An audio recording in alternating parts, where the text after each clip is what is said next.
ఎన్నడూ కనీ విని ఎరుగని స్థితిలో వర్షాలు కుమ్మేస్తున్నాయి. దానికి తోడు వరదలు హడలు పుట్టిస్తున్నాయి. ఏ క్షణం ఏం జరుగుతుందో అని ప్రజలు ప్రాణాలు గుప్పిట్లో పెట్టుకుని బిక్కుబిక్కుమంటూ గడుపుతున్నారు. బయటకెళ్తే వర్షాలు, ఇంట్లో ఉంటే వరదలు. దాంతో అసలు ఎక్కడకు వెళ్లాలో అర్థం కాక సతమతమవుతున్నారు.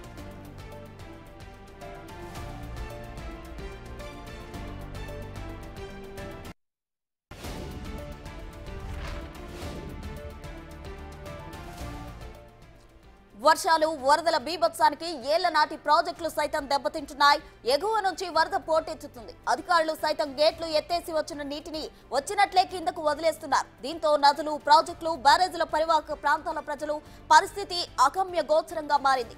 వరదలతో ఊరికి నడిబొడ్డున ఉన్న వాళ్లే పరిస్థితి అంతంత మాత్రంగా ఉంటే నదీ పరివాహక ప్రాంతాల ప్రజల పరిస్థితి మరీ దయనీయంగా ఉంది.